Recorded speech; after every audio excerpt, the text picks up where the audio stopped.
안녕하십니까. 이동환 TV입니다. 오늘은 세금 폭탄에 유산을 날렸다는 이야기를 하고자 합니다. 구독 꼭 눌러주시기 바랍니다.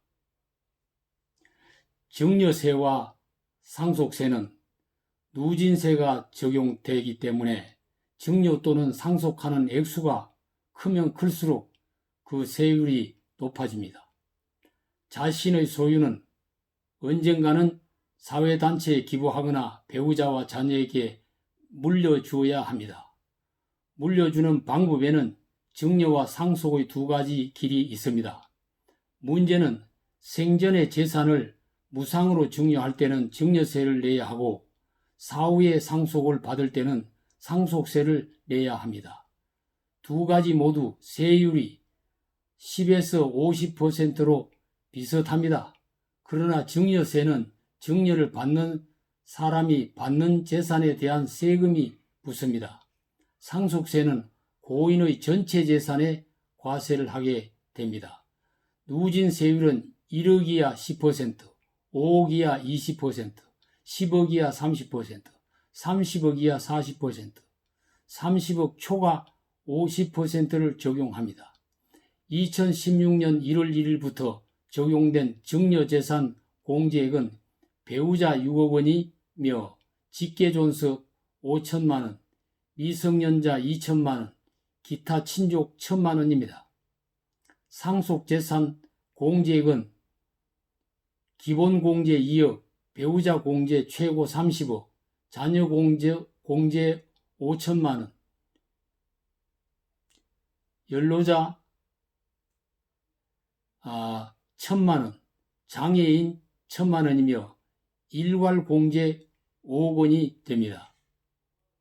재산의 금액은 시가로 평가하여 재산의 시가의 공제액을 제한 후의 재산액에 대한 세율을 적용하여 과세하게 됩니다. 우선 보기에는 상속하는 것보다 증여하는 것이 세무 부담이 낮다고 볼 수 있습니다. 그러나 과세 대상의 범위와 공제 계산과 증여한 후 10년 내에 상속자가 사망했을 때의 상속세 반영, 계산 등을 고려하면 여러 가지 유불리한 과세 계산 결과가 나올 수도 있습니다. 그러면 재산은 물려주기 위한 증여와 상속의 두 가지 중에 절세 효과가 있는 방법을 어떻게 찾아야 할까요? 대체적으로 평가된 재산의 시가가 10억 원 이하이면 상속이 유리하고 20억 원 이상이면 증여가 유리하다고 볼 수가 있습니다.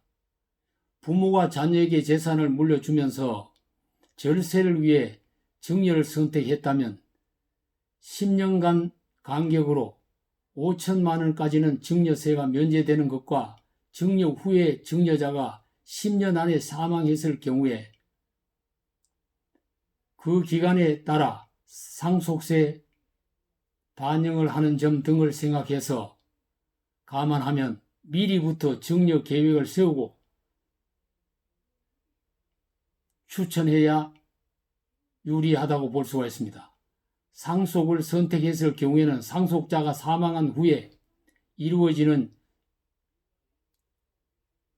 절차가 있기 때문에 상속 분쟁의 사유가 발생하지 않도록 생존 시의 재산 상속 분할에 관한 명확한 유언과 공증을 해두는 것이 대단히 중요합니다. 특히 상속자의 재산 가운데는 부동산과 동산 외에 부채도 상속된다는 것을 유의해야 합니다. 한국은 부동산 보유세와 상속세 등의 세율이 높기 때문에 재산 상속을 받아도 상속세를 낼 수 없어 물려준 재산을 날리는 사람도 있습니다. 서울의 아파트를 겨우 마련해서 사는 사람이 재산세 폭탄을 맞았다고 불평하는 소리가 여기저기에서 들리고 있습니다. 기업이나 기업의 성계와 재산의 상속을 금수저의 세습으로 보고 청산해야 할 적폐로 몰아가다가 보니까 전통의 전수와 가치의 추적이 안 되는 것입니다. 세계적 장인이 나올 수도 없고 노벨상 수상자가 배출될 수 없는 이유가 거기에 있는 것입니다. 보수와 진보가 서로 부딪히는 상극 관계만 형성하지 말고 협력하고 상생하고 전진할 수 있는 제도와 그와 같은 사상이 필요합니다. 상극보다 상생의 길을 가야 합니다. 감사합니다.